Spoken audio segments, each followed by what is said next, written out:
pasipo na njia, unafanya njia pasipo na njia, unafanya njia pasipo na njia, unafanya njia pasipo na, unafanya njia, unafanya njia pasipo na njia, unafanya njia pasipo na njia. Amen. Sema nasi kwa neno lako lenye uzima katika jina la Yesu. Amen. Pe Bwana makofi ya shukrani. Pe Bwana makofi ya shukrani. Tazungumza na wewe kwa dakika chache. Kichwa tulicho nacho siku ya leo kinasema jifunze juu ya vita vya kiroho na mbinu zake ili ushinde. Jifunze juu ya vita vya kiroho na mbinu zake ili ushinde. Kwa muda mfupi takimbizana na wewe kukusemesha juu ya somo hili. Jifunze juu ya vita vya kiroho na mbinu zake ili ushinde katika Kristo. Bwana Yesu asifiwe. Jifunze juu ya vita vya kiroho na mbinu zake ili ushinde katika Kristo. Bwana Yesu asifiwe. Bwana Yesu asifiwe. Bwana Yesu asifiwe. Kichwa hiki tulicho nacho kinatupeleka kwenye kujifunza maana ya somo hili kwa sehemu juu ya vita vya kiroho na mbinu zake ili ushinde. Bwana Yesu asifiwe. Vita ni nini? Vita ni nini? Lugha ya kawaida kabisa, vita ni nini? Vita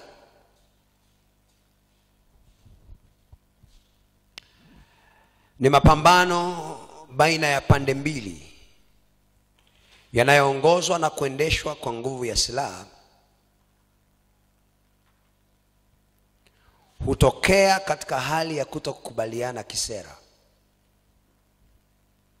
Narudia.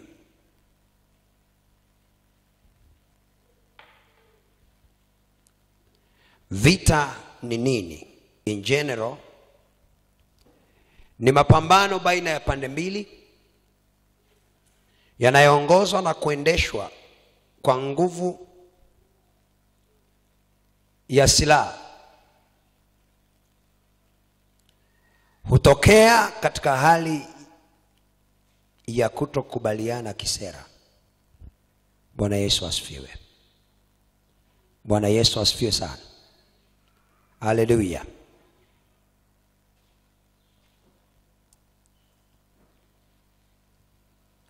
Vita vya kiroho ni nini?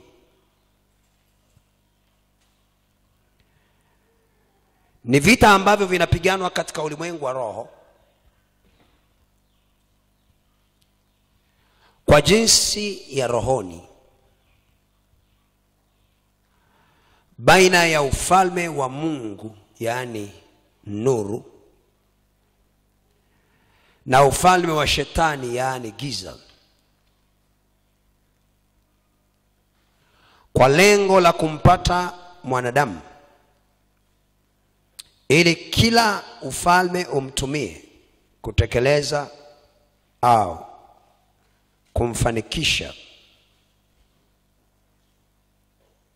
kufanikisha kusudi lake duniani.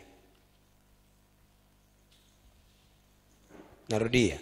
Nini maana ya vita vya kiroho? Vita vya kiroho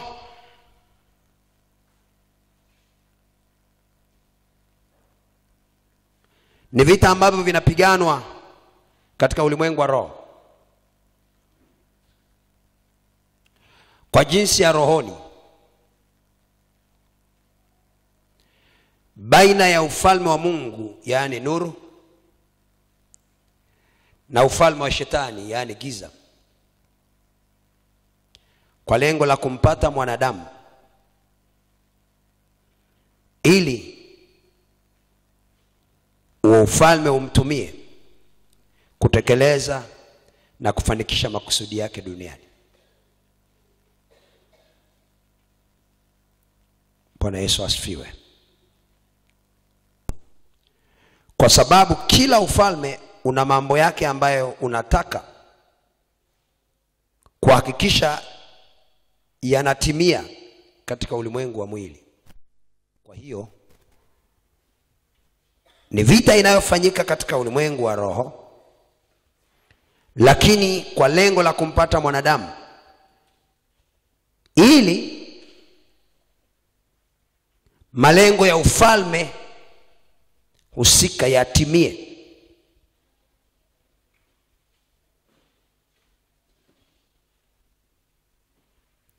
Kwa sababu kila ufalme wa Mungu una malengo yake unaotaka kuyafikisha duniani, na ufalme wa giza una malengo yake unataka kuyatimiza duniani. Kwa hiyo hii ni vita ya kiroho, lakini inapofanyika rohoni inatafuta mtu kwa kusudi la kutimiza yale yaliyopo kwenye ufalme duniani. Bwana asifiwe. Bwana Yesu asifiwe. Bwana Yesu asifiwe. Na hiyo anakumbusha na kutamani kila mara kuwakumbusha watu kwamba vita vipo, na kila mtu ana wakati wa vita. Bwana asifiwe.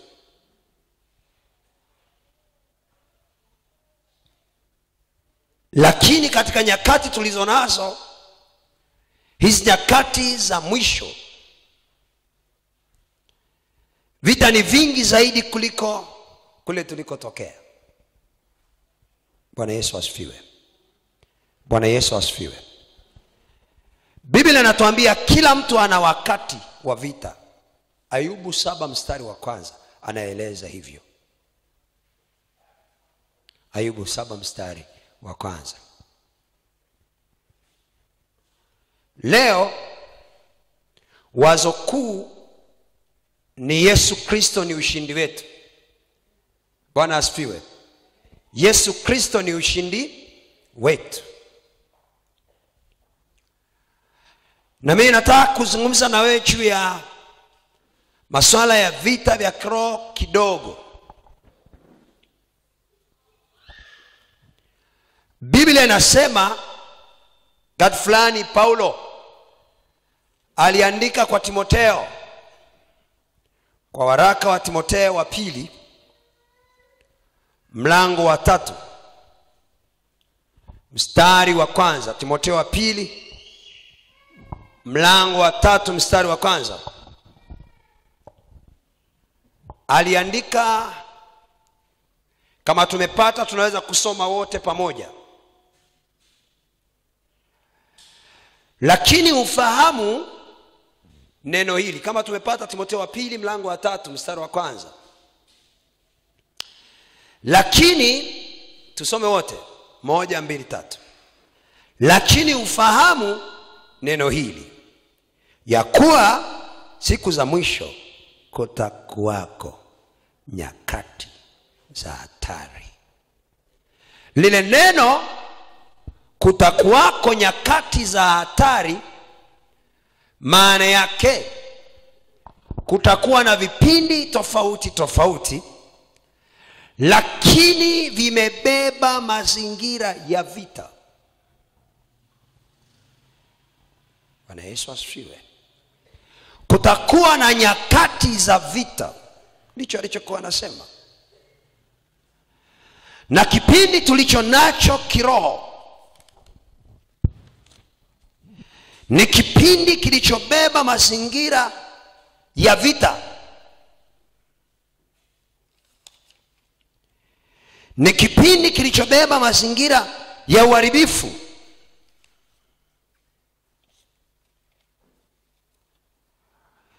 Tunapokuwa tupo kwenye kipindi hiki cha nyakati za mwisho, lazima tujifunze habari ya vita vya kiroho.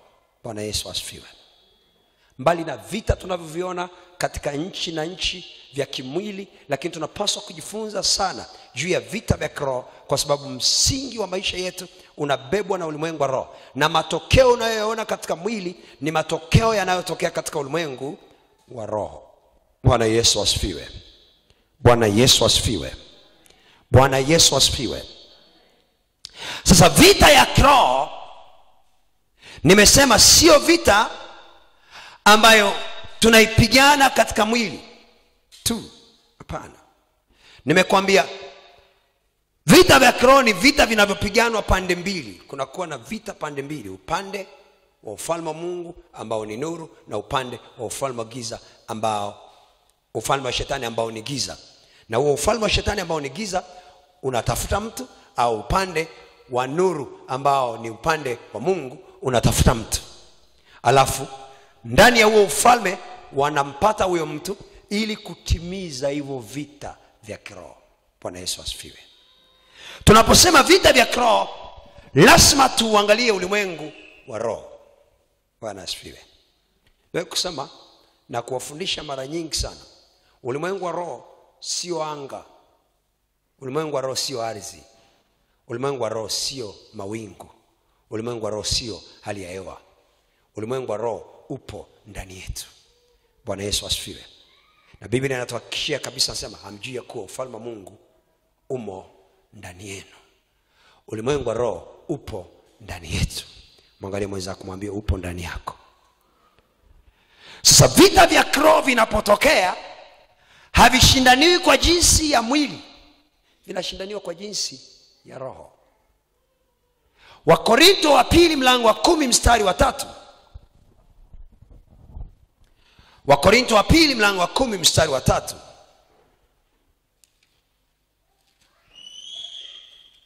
Wakorintho wa pili mlango wa 10 mstari wa 3. Wakorintho wa pili mlango wa 10 mstari wa 3. Unasema hivi. Wakorintho wa pili mlango wa 10 mstari wa 3. Unasema hivi, kama tumepata naomba tusome katika jina la Bwana. Wakorintho wa pili mlango wa 10 mstari wa 3.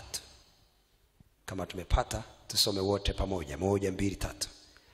Maana ingawa tunaenenda katika mwili, hatufanyi vita kwa jinsi ya mwili. Bwana Yesu asifiwe. Mpaka hapo tu. Maana ingawa tunaenenda katika mwili, hatufanyi vita kwa jinsi ya mwili. Mwangalie mwenzako, mwambie hatufanyi vita kwa jinsi ya mwili. Mwangalie usoni tena, mwambie hatufanyi vita kwa jinsi ya mwili. Kwa nini? Vita vya kiroho, mwili ni sehemu ya kutusaidia kwenye operation, lakini hatufanyi vita kwa jinsi ya mwili, tunafanya vita kwa jinsi ya roho. Sasa unisikilize kidogo, na wewe ambaye utapata unanielewa kwenye somo hili online, jifunze hichi kitu, kitakusaidia na kukusaidia na kukusaidia ili unapoishi endelea kuelewa ulimwengu wako wa roho. Bwana asifiwe. Uelewe vita vyako, uelewe mazingira yake, uelewe namna ya kushinda vita vyako vya kiroho. Bwana Yesu asifiwe. Tunapozungumza vita vya kiroho, nataka ujue, kwa sababu Mungu alipomuumba mwanadamu alimwekea ulimwengu wa roho.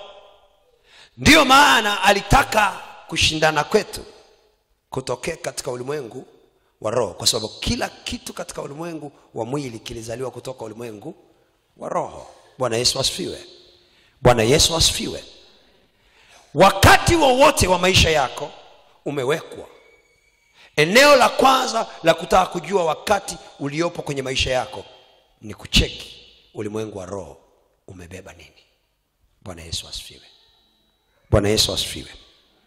Bwana Yesu asifiwe. Ili kujua uko kwenye wakati gani, angalia ulimwengu wako wa roho umebeba nini kwenye huo wakati. Bwana asifiwe. Bwana Yesu asifiwe.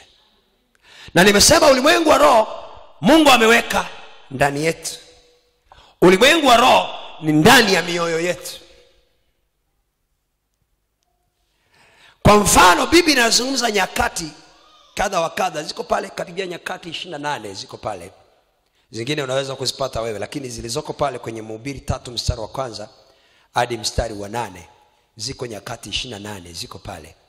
Lakini hizi nyakati zinapotokea kwa mtu huwa zinatokeza, na ili ujue huwa zipo ndani yako. Ikichange majira huwa yana change ndani yako kwanza, kwa sababu Mungu ameweka majira ndani yako, sio nje yako. Majira hayatokei nje, majira yanatokea ndani yako.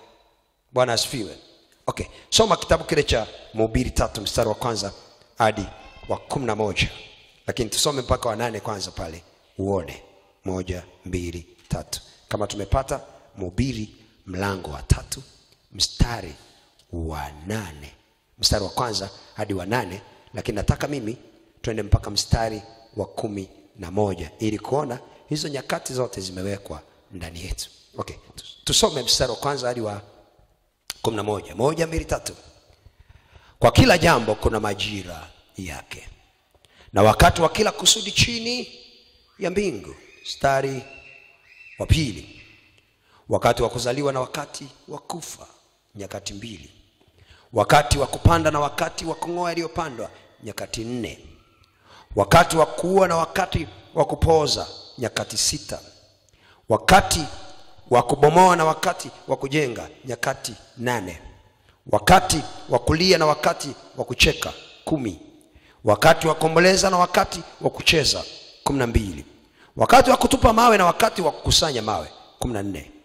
Wakati wa kukumbatia na wakati wa kutokumbatia, 16. Wakati wa kutafuta na wakati wa kupoteza, 18.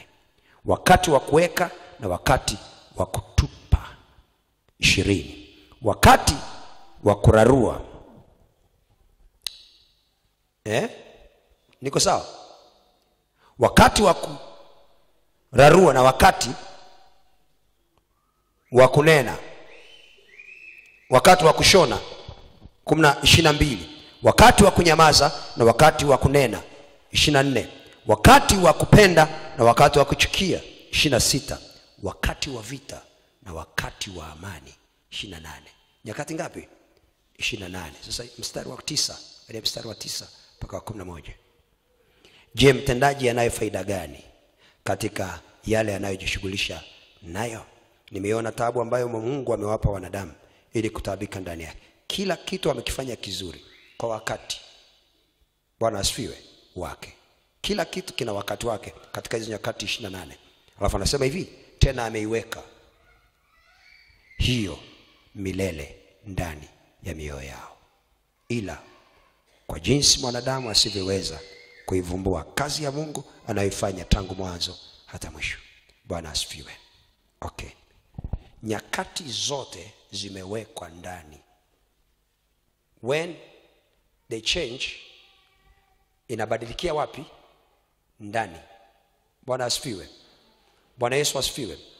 Kwa ukitaka kujua uko kwenye wakati gani, ndani yako kunatakiwa kukujulishe ni wakati gani, sio mpaka uambiwe na watu. Bwana asifiwe. Alafu zile nyakati unaweza kuzioanisha na mazingira ya nje, ukapata kwa msoma Biblia, kwa mtu wa kiroho, kujua huu wakati umebeba kitu gani. Bwana asifiwe. Sasa Bwana asifiwe sana. Okay. Mstari wa 8 anasema hivi. Mstari wa 8 anasema hivi, wakati wa kupanda na wakati wa kupenda na wakati wa kuchukia, wakati wa vita na wakati wa amani. Zote hizi zipo. Nyakati za vita zipo. Sasa ili kujua kushindana vita, kwa sababu vita vyetu si juu ya damu na nyama, japo tunaenenda kwa mwili, atushindani kwa jinsi ya mwili. Bwana asifiwe. Kwa sababu vita vyetu ni vya roho. Vita vipo ndani. Nyakati za vita mtu huwa anapaswa kuzijua, kwa sababu Mungu ameweka nyakati zote ndani ya moyo wa mwanadamu, na anayetakiwa kuvumbua ni mwanadamu. Bwana Yesu asifiwe. Mwangalie mwenzako, mwambie nyakati zote zipo kwako. Najaribu kutengeneza hilo kama utangulizi kabla sijaanza kuzungumza juu ya vita vya kiroho. Bwana asifiwe. Bwana Yesu asifiwe. Unapotaka kushindana, unapoanza kugundua ni wakati wa vita, taarifa za vita hatusikii kwa watu. Taarifa za vita vya kiroho huwa tunasikia ndani yetu. Kumbuka nimesema hivi, vita vya kiroho ni vita kutoka pande mbili. Bwana asifiwe. Upande wa Mungu ambao ni upande wa nuru, na upande wa shetani ambao ni upande wa giza. Wanapoachilia vita vya kiroho, upande wa giza unapoachilia vita vya kiroho, utafuta mtu. Angalia mwenzako, mwambie utafuta mtu watakaye mpandia mbegu ya hivyo vita ndani ya moyo wake. Unanisikia? Ili ndani ya ulimwengu wa roho wa kwake, atakapoianza ile vita vile vitakuja moja kwa moja automatically, kwa sababu vita vya kiroho huwa vinatafuta mtu atakayefanya jambo kwa ajili ya kupiga ule ufalme mwingine kwa faida yake. Kwa hiyo taarifa ya kwamba tunapata vita, tutapata wazo, kwa sababu kuna mtu ambaye tayari katika ulimwengu wa roho ufalme wa giza umemchukua na umempandia kitu moyoni, kwa sababu ulimwengu wa roho unaoendesha vita huko moyoni. Bwana asifiwe. Narudia na kusema hichi kitu ili kukusaidia kama kuna vita yoyote unapitia, Mungu akupe kushinda. Bwana asifiwe. Okay, soma kitabu cha Ezekiel mlango wa 38. Ezekiel 38. Nikuonyeshe pale kidogo.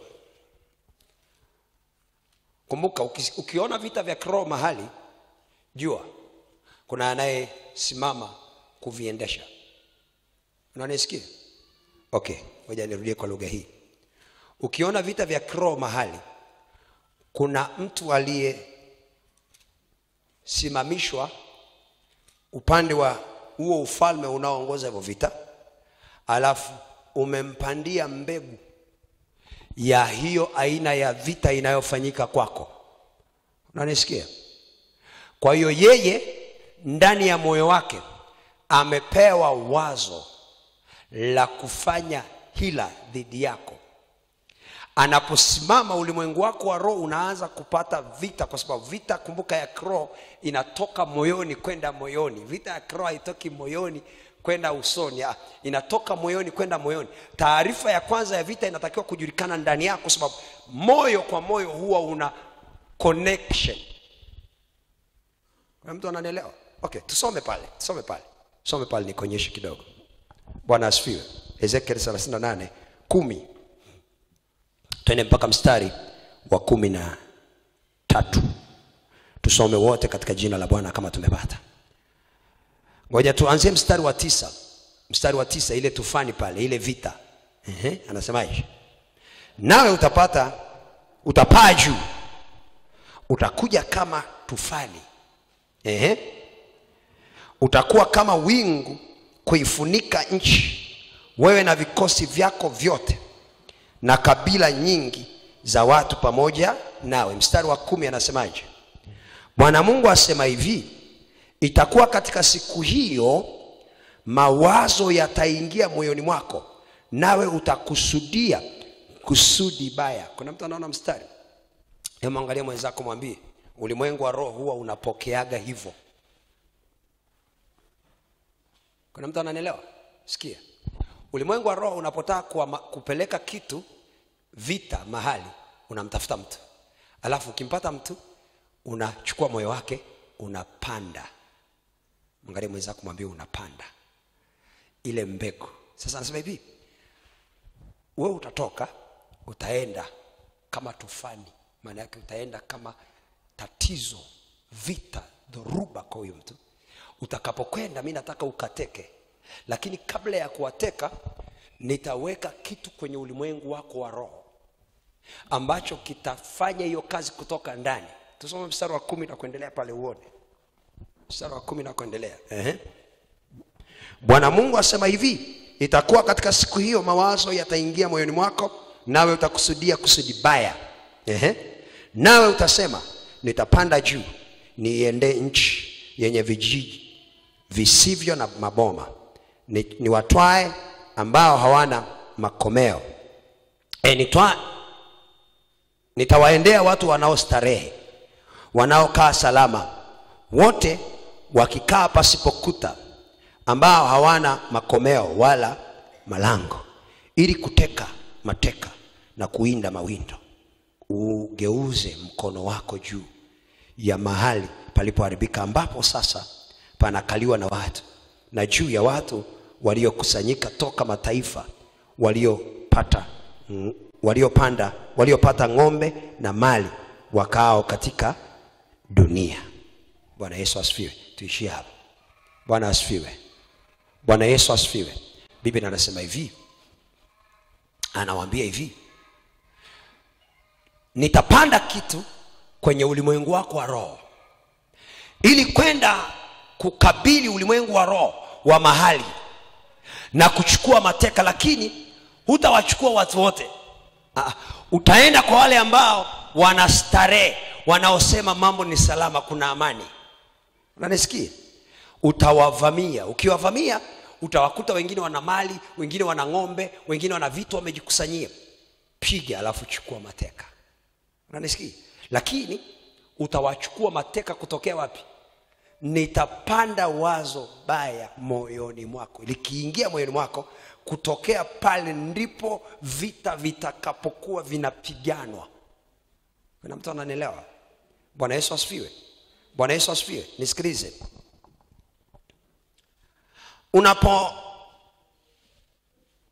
Unapozungumza swala la vita vya kiroho, lazima ujue vita vya kiroho ikitokea, ufalme wa giza unataka kukuataka, unatafuta mtu, alafu yule mtu wanaompata wataingiza wazo la kukuataki ndani ya moyo wake, na chuki na hasira. Alafu ndani ya ule moyo yatafanyika mambo ya kukuua, ya kukufanya maskini, ya kukuzika, ya kukupoteza. Unanisikia? Yakisha kamilika ndani ya moyo wake, moyo wako wakati hiyo vita imefanikiwa, moyo wako unapata taarifa kwamba hali sio nzuri. Japo ulikuwa una amani, lakini unapoteza furaha. Kuna mtu ananielewa? Hujanisikia? Hujanisikia? Uwanja wa vita sio humu barabarani na humu kwenye mashamba na humu kanisani. Uwanja wa vita ni moyoni, kwenye mawazo.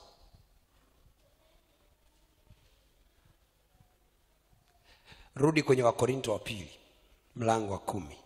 Nijaribu kukufundisha hichi kitu. Ndio maana ukiona, sikia, ukishagundua una vita ya kiroho, kwa mfano limekuja wazo la mauti, labda unaona vita hiyo, unaona kuna namna unaambiwa utauawa au utakufa, au kuna ugonjwa huu utakuangamiza, au kuna tatizo hili litakumaliza. Unanisikia? Ukishaona hilo wazo ndani yako halitoki. Unanisikia? Ukishaona hilo wazo ndani yako halitoki, unatakiwa kujua ulimwengu wako wa roho bado una vita kubwa, na yule ambaye amepewa hilo wazo bado analifanyia kazi kwa nguvu. Unanisikia? Kwa hiyo wewe hupaswi kupuuza. Ngoja tusome hapo uone. Some hapo uone. Mlango wa 10 mstari wa 3 na 4. Mlango wa 10 mstari wa 3 na 4. Umepata? Twende mpaka wa 5. Kama tumepata, wa Korinto wa pili mlango wa 3 mstari. Wa Korinto wa pili mlango wa 10 mstari wa 3, wa 4 na wa 5. Tumepata wote? Naomba tusome, tunasoma. Maana ingawa tunaenenda katika mwili, hatufanyi vita kwa jinsi ya mwili. Maana silaha za vita vyetu si za mwili, bali zina uwezo katika Mungu hata kuangusha ngome. Sasa angalia hiyo ngome ni ipi? Hiyo vita inapigana wapi? Mstari wa 5. Tukiangusha mawazo na kila kitu kilichoinuka kijiinuacho juu ya elimu ya Mungu, na tukiteka nyara kila fikra ipate kumtii Kristo. Okay. Tukiangusha mawazo. Sikia, kama mtu anakuwazia ubaya, wewe kwenye ulimwengu wa roho tayari vita inaendelea kwako. Sasa sikia, ili kuishinda ile vita lazima upambane kuangusha lile wazo la kwake. Nani ananielewa? Lazima upambane kuangusha lile wazo. Ukishaangusha lile wazo, Biblia inasema upambane mpaka uvunje ile ngome iliyojengwa tayari, kwa sababu mpokea wazo kutoka ufalme wa giza, na ufalme wa giza umemtuma kutimiza. Vita vyetu ni vya kiroho, sio vya kimwili. Huwezi kupigana naye kimwili ukamshinda anayekupiga, anayekuua. Ukifikiri utashindana na vita vya kiroho kimwili, umeisha. Lazima ujue vita vya kiroho, kwa sababu ndani yako taarifa ya vita iko moyoni, na taarifa ya vita inaendelea. Mawazo yako hayatakuwa na utulivu. Mtu yoyote ambaye yuko kwenye vita hana utulivu kwenye mawazo ya moyo wake. Mwangalie mwenzako, mwambie huna utulivu kwenye mawazo ya moyo wako. Unanisikia? Sasa sikia. Wakati huna utulivu, anasema lazima uangushe lile wazo linaloendelea kwenye ulimwengu wa roho wa aliyepewa mbegu. Kwa sababu Biblia inasema kwenye Ezekiel 38, nitaingiza, si ndio, mawazo mabaya, alafu atakusudia ubaya.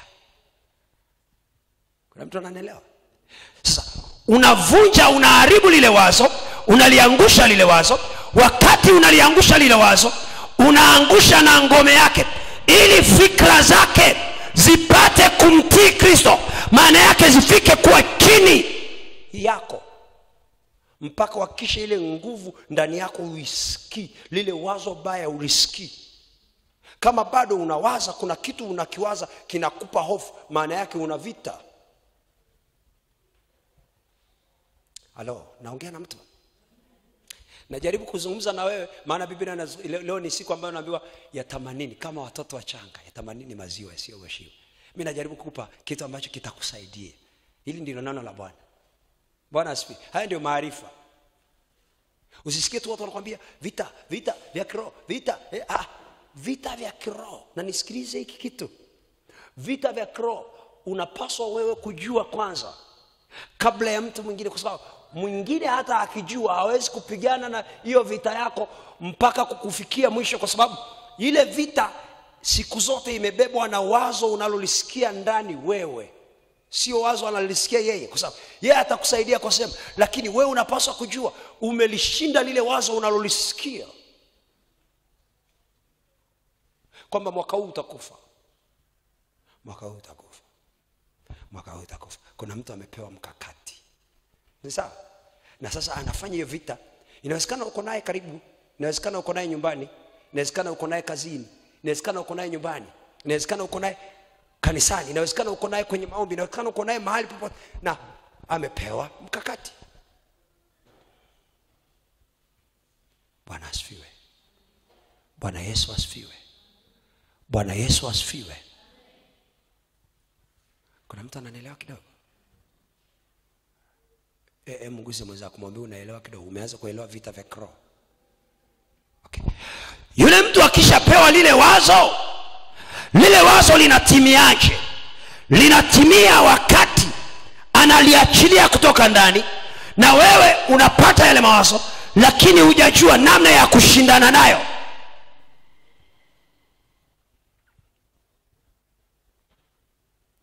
Wala una mtu anasikia kabisa anafukuzwa kazini, au anasikia kabisa akienda kazini anachukiwa.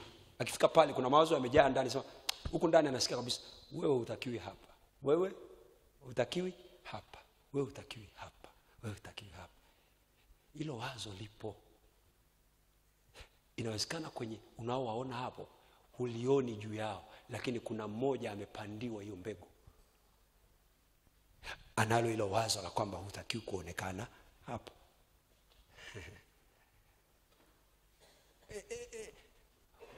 Watu wamefeli vita vya kiroho kwa sababu hawaujui ulimwengu wa roho vizuri. Anasemaje Methali mlango wa 6 mstari wa 12 tena mpaka 14. Methali 6:12 mpaka 14 kama tumepata. Hebu tusome anasemaje pale. Nataka tu itusaidie. Bwana asifiwe. Bwana Yesu asifiwe. Haleluya. Mshike mwenzako mkono, mwambie unamsikia mchungaji na unamuelewa kweli? Nani ananielewa? Ndio maana kuna mtu aelewi vita yako juu ya eneo fulani. Wewe unachokiona kwa mtu fulani, yeye akioni kwa sababu sio vita yake. Unanisikia? Sasa kuna mtu anaweza akwambia wewe sikiliza, ulimwengu wa roho ni wa kila mtu na kila mtu anapaswa kujua upande wake. 6:12 mpaka 14 anasemaje? 1 2 3 kama tumepata. Mtu asiyefaa kitu, maana yake mtu aliyetengenezwa na mfumo wa adui. Mtu wa uovu huenda njiani, mwenye kinywa cha upotovu. Ukonyeza kwa macho, unena kwa miguu, waashiria watu kwa vidole vyake. Mna upotofu moyoni mwake, utunga uovu daima, upanda mbegu za magomvi. Sasa anapandia mbegu za magomvi wapi? Kwa mfano ametumwa kuvuruga ndoa ya mtu mahali, yeye kwa sababu ndani ya moyo wake tayari ile mbegu ipo. Unanisikia? Anaipanda kutoka moyoni kwake, inaenda kwenye ulimwengu wa roho. Kumbuka ulimwengu wa roho kwako ni moyo. Unanisikia? Kunaingia vita ya chuki, magomvi yanatokea kwa sababu huyu mtu amevaa kile kitu. Na Biblia inasema cheki, akifika mahali hata akifanya vidole hivi vinatoa, ile roho inapita inaenda. Si ni sawa? Hata akikonyeza hivi. Ulishakutana na mtu mwenye roho ya uzinzi moyoni mwake? Ulishakusoma Biblia yako? Akishakuwa na roho ya uzinzi anakukonyeza kwa nini? Kwa jicho. Jicho lake linaachilia sign na ile nguvu inaingia ndani yako, alafu unatekwa. Unanisikia? Bwana asifiwe. Bwana Yesu asifiwe. Anasema hivi, unena kwa miguu. Moyo wake ndio umebeba hicho kitu, lakini ulimwengu wake wa kiroho kishabeba, mahali popote kwenye mwili wake kunaachia. Ngoja nikufundishe hichi kitu. Sikia. Ukiona vita ya kiroho alafu aliyepewa vita kupigana na wewe vita, njoo nisikilize hichi kitu, jifunze hichi kitu. Aliyepewa vita, njoo mzee wa kanisa mama hapo. Kama amepewa kupigana vita, kwa mfano mimi ndio nimepewa hiyo roho ya adui, tokeza tu kule, njoo. Wakati tunakuja, sikiliza, mimi naweza nisimuonyeshe hali yoyote ya vita kwa jinsi ya mwili, lakini moyoni mwangu kwa sababu nimebeba ile vita, wakati nitakaposalimiana naye na iachilia, alafu Bwana asifiwe, unaendeleaje, habari ya kwako, amepita, mimi nimeshaachia, vidole vyake vinaweza vikafanya. Soma mstari 12 mpaka 14. Hicho kitu kiko moyoni, lakini ulimwengu wa roho unapitisha popote. Ndio maana ulishawahi kusikia mtu amemuona mtoto anakula akamshtukia, alafu unanisikia? Moyo ule moyo anaachilia kwa macho au kwa mdomo, yule mtoto anavimbiwa. Unanisikia? Anavimbiwaje? Moyo wake ndio uliobeba ile hali ya uharibifu. Mdomo unatumika tu au macho yanatumika kupeleka, lakini moyo. Bwana asifiwe sana. Bwana Yesu asifiwe. Mnanielewa? Soma mstari wa 12, 1, 2, 3. Mtu asiyefaa kitu, mtu wa uovu, wenda njiani mwenye kinywa cha upotovu. Ukonyeza kwa macho, unena kwa miguu, waashiria watu kwa vidole vyake. Yani kila eneo ya mwili wake ni silaha, inatumika kama silaha. Lakini ulimwengu wa roho ni moyo. Mstari wa 14, angalia ulimwengu wa roho sasa. Kwa nini? Moyo 1, 2, 3. Mna upotovu moyoni mwake, utunga madhara. Rudia tena. Mna upotovu moyoni mwake, utunga uovu daima, upanda mbegu. Yani kuna watu wanajua, na ulimwengu wa giza wanajua kufanya vita, lakini ulimwengu wa nuru hatujui kufanya vita. Kwa nini? Kwa sababu wao wanafundishwa vita, lakini sisi hatujui. Wakikaa na sisi hivi, anaachilia kitu wewe hujui. Akikaa na wewe anaweza akafanya kitu kibaya wewe hujui. Na inaenda kwenye ulimwengu wa roho kwako, alafu wewe unaanza kusikia vibaya. Unasikia vibaya, lakini hujui ataki imetokea wapi, ni ya kiroho. Sasa wakati wa kupambana na hiyo vita, wewe unapambana na nini? Unasema kwa jina Yesu toka, kwa jina Yesu achi. Soma Biblia yako. Ili kushinda vita ya kiroho lazima upambane na ulimwengu wa roho. Na eneo la kwanza unalopambana nalo juu ya hiyo vita, Biblia inasema hivi, pambana na wazo. Sema kuangusha mawazo. Kwa sababu nguvu yake iko kwenye kile alichobebeshwa. Ndio maana ukisoma Zaburi anasema usimpe sawa. Daudi anasema usimpe sawa sawa na matakwa yake. Kwa nini anasema hivyo? Kwa sababu moyo tayari una kitu umebeba. Watu wengi hatujui kwamba vita vyetu vya kiroho vinapopiganwa hatuwezi kuviona katika mwili, vipo rohoni. Na anayepigana na wewe amepewa mbegu, na wewe ili kupambana na ile vita lazima ujue namna ya kuondoa, kushughulikana na lile wazo. Ndio maana hii kitu usipuuzie kitu. Unaposikia ndani yako kuna kuja wazo baya limekuvamia, jua ulimwengu wa roho una nyakati mpya imekuja, sio nzuri. Rudi, anza kupambana na lile wazo lililoingia ndani yako, kwa sababu kuna mtu saa hiyo ameinuka na wazo. Kuna mtu ananielewa? Biblia inasema hivi, nyakati za mwisho kutakuwa na nyakati za, atasema nanyi mfahamu ya kuwa nyakati za mwisho kutakuwa na nyakati za hatari. Kipindi hiki cha mwisho kutakuwa na nyakati za hatari. Kipindi hiki cha mwisho kutakuwa na vita.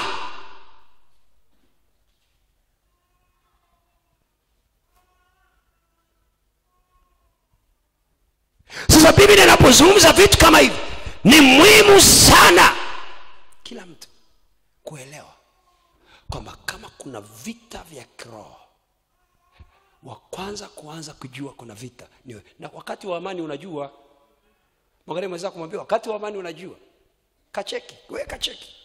Ukitaka kujua huu ni wakati kuna amani, cheki ndani yako, usitafute watu wanasema nini. Kama kuna mtu amepewa kukufuatilia, hayo mawazo hata ukiwa umeingia chooni utayasikia ndani ya moyo wako, yanakusemesha kuna tatizo, kuna hiki, kuna kitu kinaendelea, kuna moja juu ya mtoto wako. Sikiliza, watu wanapuuza sana. Sikia, ukisikia wazo linakuja linakusemesha juu ya mtoto wako, usilipuuzie sahihi. Yaani saa hiyo hiyo jua kuna mtu amekabidhiwa tayari wiki jana.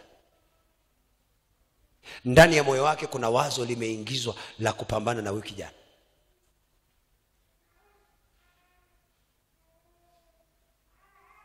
Unanisikia? Anza kupambana na aliyepewa wazo. Ingia ulimwengu wa roho, pambana na lile wazo.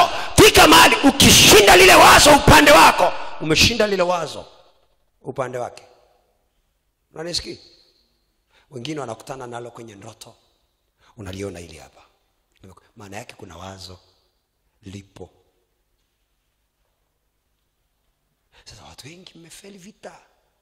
Kwa nini nafeli vita? Kwa sababu wengi hatujui ulimwengu wa roho umeshakupa taarifa. Amesema Mungu ameiweka hiyo milele ndani ya mioyo yenu. Bwana asifiwe. Ukifika kwenye eneo kama kuna kitu strange, you can feel it.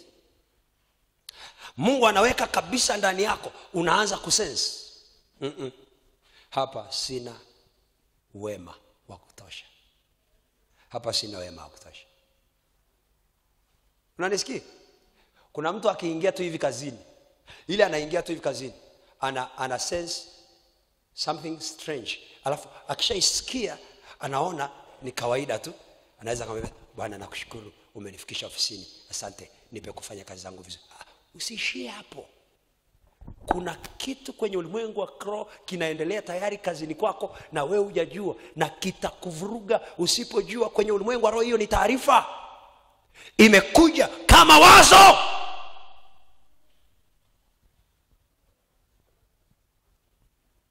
Na eneo la kwanza tunapopatia taarifa ni kwenye mawazo.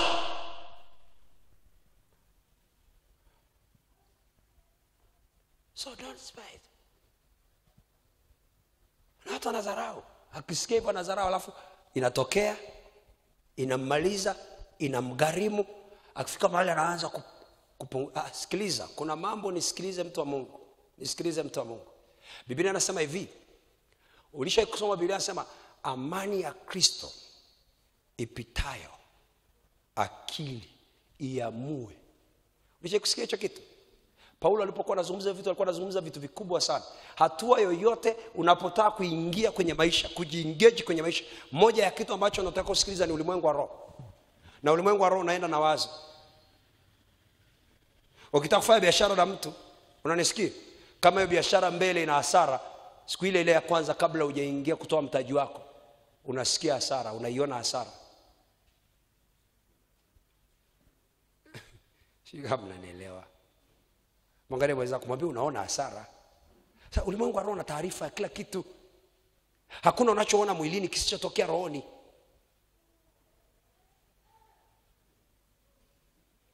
Wangapi mnanielewa mpaka hapo?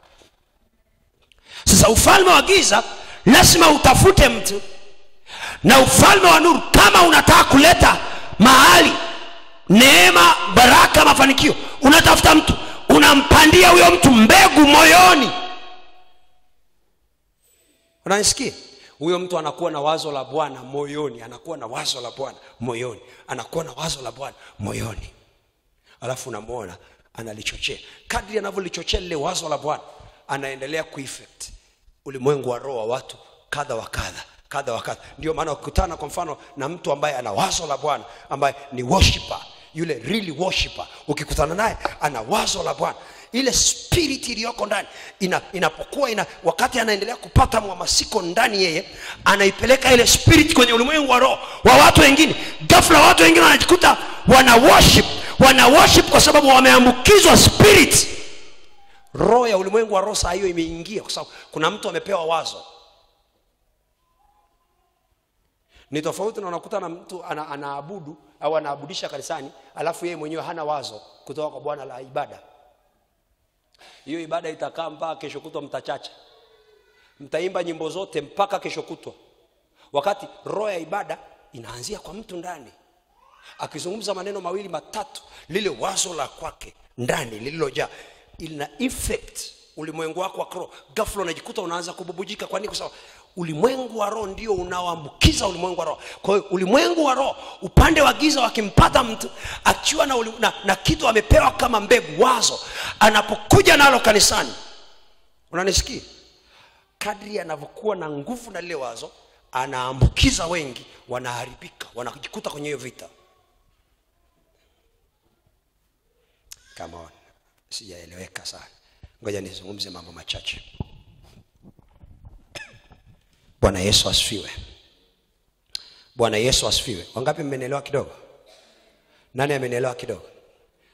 Ukirudi kwenye ile Ezekiel anasema atamwekea mawazo mabaya. Unajua kuna mtu amepewa mawazo mabaya juu yako. Mwangalie mwenzako mwambie, unajua kuna mtu tayari sasa hivi ulimwengu wako wa roho una vita, lakini ni kwa sababu kuna mtu amepewa mawazo mabaya juu yako na anayafanyia kazi, amepewa na msukumo mbaya. Kwa anataka itokee. Anasema inatokea lini? When? Unanisikia? When will it happen? Anataka itokee. Anasema inatokea saa ngapi? Yani kuna nguvu huko ndani. Yeye anaendelea kuumba, lakini inatokea sasa, msukumo upo. Rabro shataba. Asubuhi tuliomba hapo kwenye ibada ya kwanza. Tuliona Mungu anawasaidia watu. Bwana asifiwe. Kuna watu wanatembea na ulimwengu wa roho umeshaharibika, wazo baya la watu, na hawajui tayari limeanza kuaffect maisha yao. Ya unaona kabisa unakufa alafu unapuuzia. Mwangalie mwenzako mwambie usipuuzie. Hilo ni wazo. Lipo kwenye ulimwengu wako wa roho, usipuuzie. Kwa sababu unapopuuzia ni kama unamwambia Mungu wewe ni muongo, na Mungu amekuwekea umilele ndani yako. Kumbuka Mungu anaishi na wewe ndani. Come on. Unanielewa? Si kama unaeleweka. Nani ananielewa? Sikia, usipuuzie. Ukianza kusikia, usipuuzie.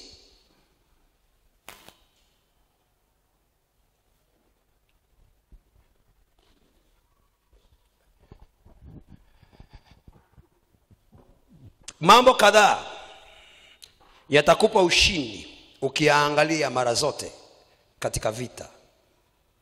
Jambo la kwanza,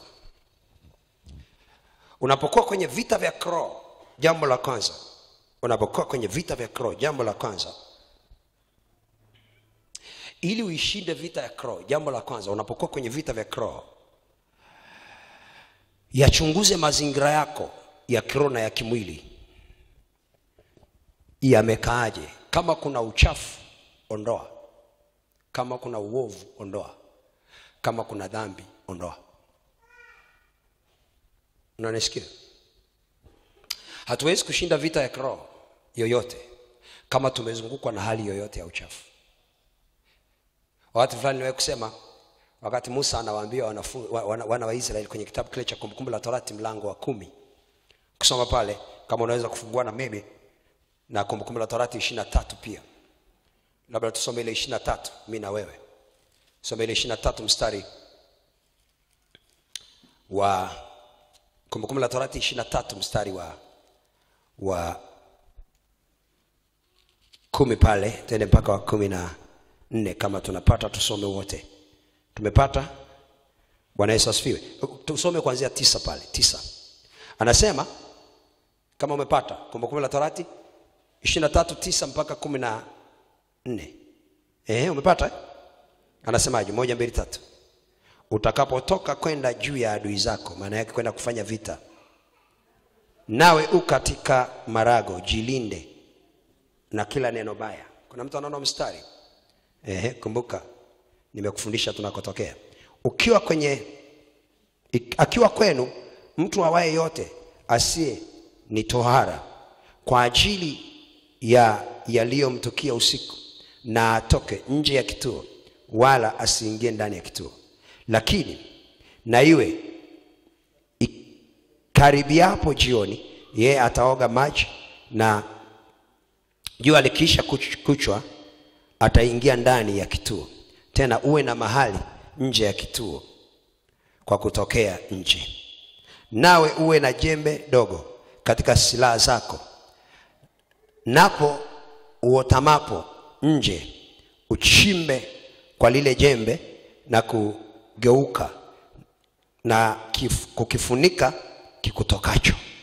Kwa kuwa Bwana Mungu wako yu atembea katika kituo chako, akuokoe na kukutolea adui zako mbele yako. Kwa hiyo na kiwe kitakatifu kituo chako, asije akaona kitu kwako kisichokuwa safi akageuka na kukuacha.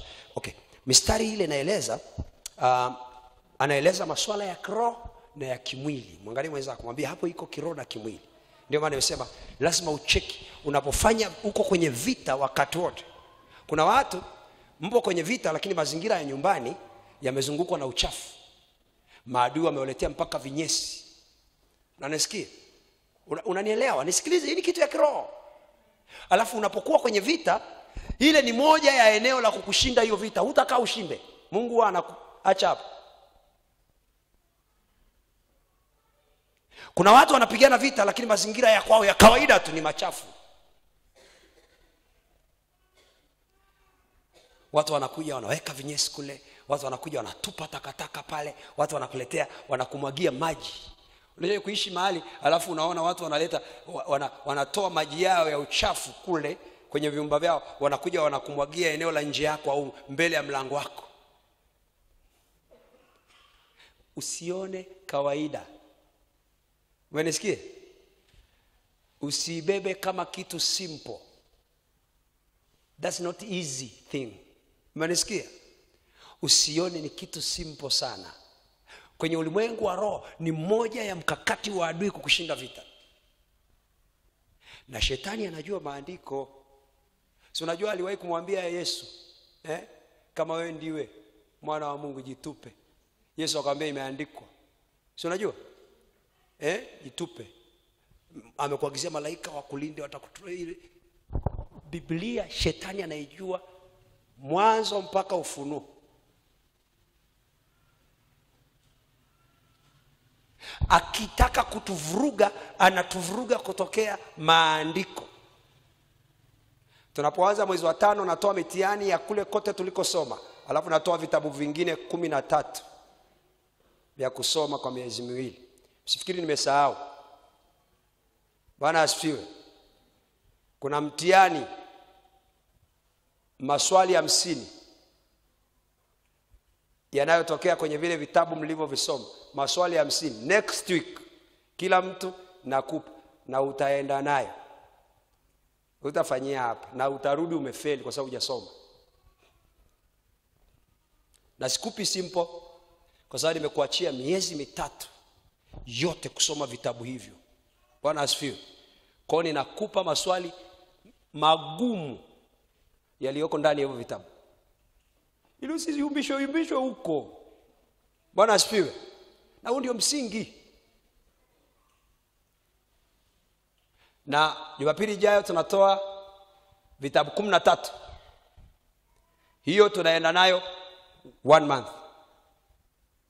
Na pepa yake inakuja. Bwana asifiwe. 10 na ngapi? Angalia mwenzako kumwambie hivyo. Hapa nyuma niliwapa vitabu vya historia kutoka Agano la Kale na Agano Jipya, sio? Si ndio? Mtihani unakuja. Yaani mtihani unakuja, mwangalie mwenzako kumwambie unakuja. Na kuna wanaonifuatilia online na wanawapa mtihani, mtapiga huko. Ukifeli umefeli mwenyewe. Sasa kuna mmoja aliniuliza kutoka online message akaniambia ninasomaje nivimalize vyote. Mimi muda wangu wa kazi ninabanwa sana. Akaniambia soma Biblia. Muda wa kazi na Biblia vyote vinaenda. Bwana asifiwe. Bwana Yesu asifiwe. Okay. Ulimwengu wa roho na ulimwengu wa mwili wakati wa vita unabeba mazingira ya kukusaidia Mungu apate nafasi. Ukipata uharibifu, uchafu. Ukisoma pale kwenye mistari ya chini anaeleza mpaka ndoto ulizoota. Zikiwa ni ndoto chafu zinasababisha Mungu asiingilie hiyo vita. Lakini anasema ikitokea kuna mtu ameenda nje ya kwako ya nyumba pale akatoa kinyesi. Sawa? Uwe na kajembe kadogo kakufukia. Isikae hivi ionekane. Maana akija kukutolea adui zako juu ya hiyo vita unayopitia, saa ya mashindano, anaangalia hali ya kiroho ya mazingira ambayo anakusaidia vita. Muulize mwenzako, mwambie mpaka ndani kwako siku chafu. Mwangalie usoni mwambie mpaka ndani kwako siku chafu. kitanda yako yenyewe hujatandika, unataka kushinda vita. Masufuria machafu yameanzia jikoni mpaka wapi? Unalisikia?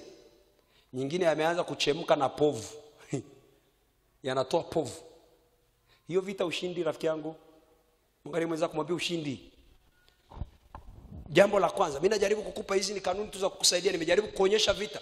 Wenye mawazo mabaya wapo, wameshapewa na yapo moyoni, wanafanya kazi kwenye ulimwengu wa roho ndani yao. Okay. Point ya pili. Jifunze unapokutana na vita, jifunze kuiondoa hofu. Kumbuka sasa nilikufundisha wiki iliyopita, hofu yoyote nyuma yake kuna nini? Kuna mauti. Unanisikia? Bwana asifiwe. Unapotaka kushinda vita yoyote, kumbuka mwisho wa vita, mwivi haji ila aibe, achinje na kuharibu. Mwisho wa vita ni mauti. Na Biblia inatuambia mimi nalikuja ili wawe na uzima kisha wawe na tele. Unanisikia? Neno uzima maana yake ni mbadala wa mauti. Kwa hiyo kumbuka, vita yoyote kisha kuja kwako, nyuma yake ina hofu. Sasa shinda hofu. Ukitaka kushinda hofu, unapambana na mauti. Ngoja nikuonyeshe mstari hapa. Hata kama unaona hali ni tete, sikia, ipunch off nje. Yaani hakikisha unaipunch off. Hiyo hofu inaondoka. Angalia Isaya 31 mstari wa 4. Isaya 31:4.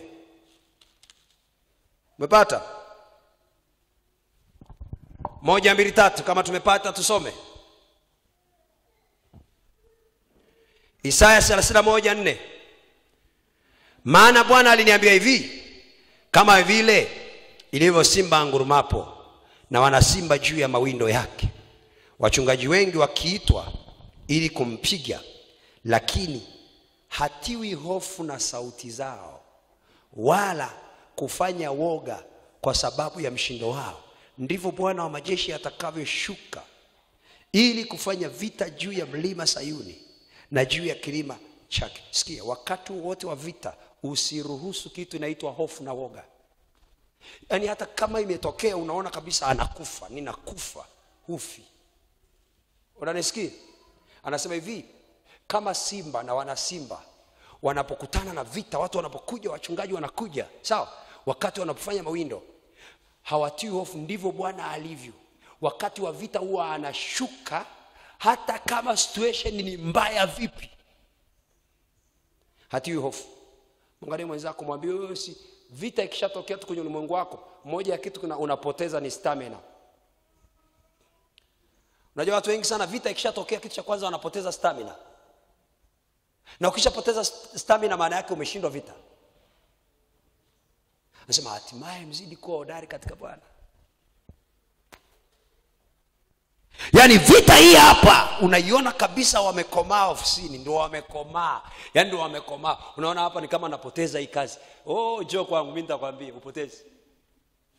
Listen, mimi nitakwambia upotezi my friend. Yaani mimi nishakomaaga. Mimi nilishapitishwaga hivi, alafu nikaturudishwa hivi, nikapitishwa tena hivi. Kwa hiyo ukijaga kwangu unakutana na imani. Ndio maana mimi hata siku moja hawezi kukutana na mimi ukaniambia hii mbaya. Naona nakwambia hiyo tunashinda. Yaani nataka usikie mimi nakwambiaga hiyo umepigwa. Umeisha. Mimi nitakwambia hii tunafanyaje? Na mimi huwa nasemaga tunashinda hata kama hatuoni njia sahihi. Kwa nini? Kwa sababu kanuni ya kushinda vita, usiipe hofu njia. Hata kama sina 100, sikwambii sina. Unanisikia? Mwangalie mwenzako kumwambia hata kama ana. Yaani napitia vita ya uchumi, alafu unaniambia ninaomba unisaidie 10,000. Yaani alafu huko ndani nasikia roho Mungu ananiambia mpe. Alafu sina. Sikwambii hali ni mbaya. Naanzia wapi? Najua nina vita ya uchumi, lakini 10,000 ipo. Nitapambana, itakuja. Inakuja kwa njia gani sijui. Mimi ndani yangu nakoma. Yaani ukiishi na mimi nikakuambukiza 30% ya hali yangu ya kiroho, kuna mahali mimi na wewe tunaenda, wewe unaweza ukaanza kuona kwamba umeshatajirika sana, lakini mimi bado. Yaani nitakupa tu sehemu ya 30% nilionayo. Kwa sababu kuna mazingira ya kiroho lazima uyajifunze ya kufikisha level fulani. Na usipofika hiyo level, wewe unabaki kuwa wa kawaida duniani. Vita vikitokea, usogei. Bwana asifiwe. Mwangalie mwenzako, mwambie unamuelewa mchungaji. Yaani hata kama umesikia ni kali kiasi gani, vita ni kubwa na umeiona, sikiliza. Mimi nataka nikwambie hivi. Vita unayo, lakini kushinda unapaswa kujua. Kushinda kuko tayari, ni uchaguzi wako.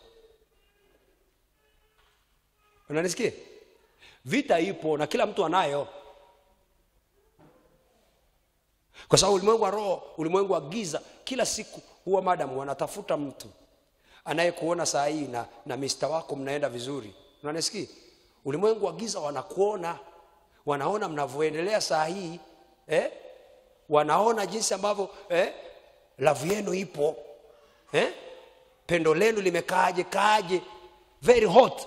Kwa hiyo ili kuwatikisa wanatafuta mtu. Na watafuti mtu kasome Biblia yako. Biblia inasema adui wa mtu sio mtu wa mbali. So adui wa mtu ni mtu wa nyumbani. Maana yake watakutafutie ni mtu ambaye anawafahamu in and out. Akishapatikana mtu ambaye anawafahamu in and out, anapewa wazo. Akishapewa wazo, lile wazo ndani yake linaanza kuwa na msukumo. Kwa hiyo anaweza akawa anatoa matamshi, anaweza akawa anasema kile, anaweza akafanya kila atakachokifanya kwenu. Hata akikupa chakula, mtu mwenye wazo baya tayari la kukushambulia, kinakuuma tumbo, sio kwa sababu amekuloga mawazo. Unakunywa soda yake, ile soda tu inakufanya unaumwa na tumbo wiki nzima. Au unakunywa soda inaenda kugeuza maisha yako, mnakuwa na vita na mke wako. Kitu gani? Mawazo. Amepewa tayari, amepandikiziwa mbegu. Pointi ya 3, nisikae hapo. Pointi ya 3. Hakikisha upotezi silaha zako.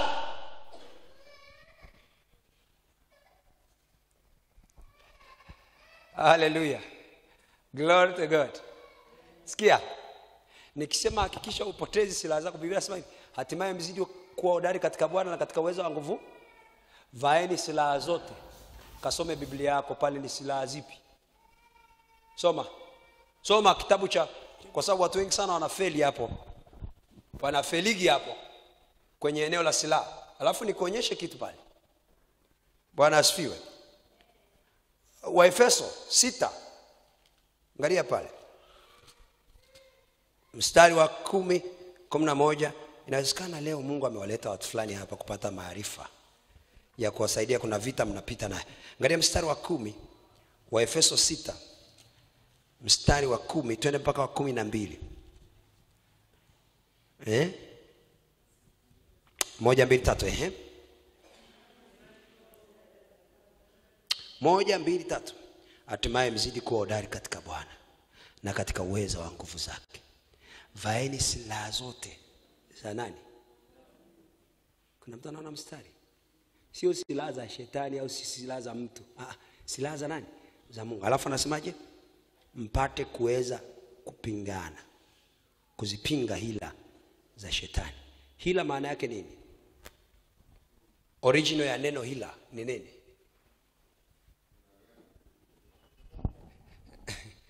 Soma Biblia. Walimu mnafahamu hila inazaliwa kutoka kwenye nini? Hila inazaliwa kutoka kwenye mawazo. Neno hila ni mawazo. Kuna mtu ananielewa? Hila ni mawazo. Nasema vaeni silaha za Mungu. Nenda katafute neno hila. Maana ya neno hila Kiswahili, katafute maana ya neno hili la Kiingereza. Utanielewa ninachokisema hapa. Bwana asifiwe. Bwana asifiwe. Bwana asifiwe. Amen. Anasema naweza kushindana mpinga hila, maana ya kupinga mawazo ya movu. Mstari wa 12. Kwa maana kushindana kwenu si juu ya damu na nyama, bali ni juu ya falme, mamlaka kwa giza hili, juu ya majeshi ya pepo wabaya katika ulimwengu. Wako wapi? Wanakaa wapi? Angani. Kaangalie majeshi ya mapepo wabaya huwa yanakaa wapi? Kwenye mioyo ya watu. Kaangalie falme huwa zinakaa wapi? Kwenye mioyo ya watu. Kaangalie vita vyote vinapiganwa, nguvu zote zinatoka kwao. Mnanisikia? Sasa kushindana kwetu si huko. Pointi ya 3, hakikisha wewe ni mtu wa silaha. Muone yule niliyokuonyesha pale kwenye Mithali 6. Muone silaha zake zilikuwa wapi? Angalia. Silaha zake zilitokana na Mungu wake yule aliyekuwa anamtumikia. Sasa angalia alikuwa anazipitisha wapi? Ile Mithali 6 mstari wa 12 twende mpaka mstari wa 15. 1 2 3. Mtu asiyefaa, mtu wa uovu, huenda njiani kwenye kinywa cha upotovu. Ukonyeza kwa macho, tena miguu, huashiria watu kwa vidole vyake. Mna upotovu moyoni mwake, hutunga uovu daima, hupanda mbegu za magomvi. Basi msiba utampata kwa ghafla, ghafla atavunjika bila njia ya kupona. Kwa nini? Anakosa njia ya kupona. Ametumia silaha. Silaha alizotumia ni zipi? Eneo lote la mwili wake umekuwa ni mahali pa kupitisha vidole. Ulichowahi kusikia Mungu anasema mikono yako ataitumia kwa ajili ya nini? Ya vita. Mkono wako ni silaha. Sasa yeye vidole vyake ni silaha, huwa anatumia kupitia kidole. Kuna vitu anaachilia. Macho yake ni silaha. Kupitia macho anapokonyeza anapeleka kitu. Unanisikia? Bwana asifiwe. Miguu yake ni silaha. Biblia inasema hata uache mguu wako usogezwe. Si ndio? Kasome Biblia yako, kazi yake ni nini? Watu wengi mifumo ya silaha ya kiroho ambayo Mungu angetaka kutumia kwenye vita kwetu hatujuagi kutumia. Wangapi mnajua kutumia macho kwenye vita?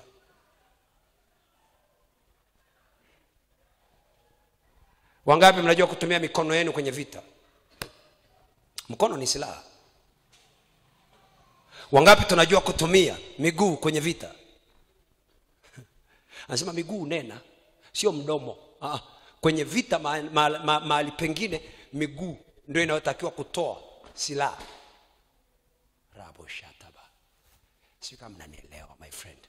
Sikia, anasema huyu yeye amepewa. Sasa yeye anajua kupitisha. Watu wengi sisi hatujui kupitisha silaha. Yaani kupitia jicho lako ukitazama kitu kwenye ulimwengu wa roho. Kawaangalie wachawi, kaangalie picha za Nigeria na watu wengine, kaangalie wakitaka kumwataki mtu, anamwangalia mtu alafu kitu kinatoka pshuu, kinaenda. Alafu unamwona mtu anaanza kulegea tu, anajisikia vibaya, kapigwa na uchawi. Vita moyoni ukapitia in general silaha macho. Ni mapambano baina ya pande mbili yanayoongozwa na kuendeshwa kwa nguvu. Yesu alitoa pepo kwa chanda ya silaha kidole, si ndio? Nini silaha ilitokea wapi? Hutokea katika hali ya kutokubaliana. Kuna mtu akikulaani hakulaani kwa mdomo. Bwana Yesu asifiwe. Anafanyaje? Bwana Yesu. Vita ni nini? Lugha ya kawaida kabisa, vita ni nini? Vita au mwanguki. Ni mapambano baina ya pande mbili. Vita vya kiroho ili tuvishinde lazima tuwe na maarifa ya kiroho. Katika hali ya kutokubaliana kisera. Jamani, kuna mtu ananielewa? Pointi ya 4, ngoja nimalizie. Kumbe leo ni siku ya nani? Nishasahau na nahubiri sana. Hebu angalia mwenzako mwambie na vita ni nini in general. Ni mapambano baina ya pande mbili binafsishe vita yanayoongozwa na kuendeshwa kwa nguvu yote ni ya ufalme. Mwanisikia? Ya silaha. Kama kuna vita unapigana, basi vita unayopigana hutokea katika hali ukijikuta unapigana vita. Kumbuka hiyo vita ni itoka kwenye ufalme wa giza. Kumbuka upande wako na ufalme wa nuru. Sasa vita irudishe kwenye ufalme, sio ya kwako. Ndio maana kitabu cha Nyakati anasema hivi, Bwana atawapigania nanyi mtanyamaza kimya. Maana vita hii sio nani? Sio ya kwenu, ni ya nani? Ni ya Bwana. Kwa sababu nimeshakwambia vita yoyote huwa ina pande mbili, na ufalme wa Mungu na upande wa ufalme wa giza. Ukiko kwako, irudishe kwa mwenye vita anayeweza. Wewe sema pale kama mpiganaji ambaye utatumiwa kama silaha. Mungu apitishe kila kitu, lakini wewe mfuata maelekezo. Jua vita atakaye kushindia ni Mungu. Pointi ya 5 niseme ya mwisho, labda nisiende tena zaidi. Pointi ya 5 ya mwisho. Pointi ya 5 ya mwisho. Pointi ya 5 ya mwisho. Kabla ya vita, jihakikishie umeshinda kwa imani. Kabla ya vita, jihakikishie umeshinda kwa imani. Kumbuka Biblia inatuambia tunashinda na zaidi ya kushinda kwake aliyetupenda. Bwana asifiwe. Bwana Yesu asifiwe. Mtu yoyote ambaye anataka kujua vita vya kiroho ni lazima ajue ushindi wake unatokana na imani. Sikia, nilishasema pale mwanzo, vita vya kiroho hatuvioni, si ndio? Biblia inasema hivi, hatupigani vita kwa jinsi ya mwili. Sasa kumbuka hii pointi ya 5, ili kushinda vita, Biblia inasema hivi, hii ni muhimu sana. Weka ndani, weka ufahamu wako, ujue kwamba vita yoyote kisha kuja, kuna eneo, kuna space ndani inahitaji kitu kinaitwa imani, faith. Nini maana ya imani? Imani ni kuwa na hakika katika yale unayotarajia, lakini ni katika bayana ya mambo yasiyoonekana. Sasa sikia, kwa sababu vita ni ya kiroho, huwa haionekani kwa mwili. Lazima imani iwepo, kwa sababu imani ni kutarajia kisichoonekana. Beba uhakika, hata kama unayeshindana naye ana kilo 700, wewe una kilo 30. Bwana asifiwe. Bwana asifiwe. Mwangalie mwenzako, mwambie kilo 700 kwa kilo 30 usipate shida.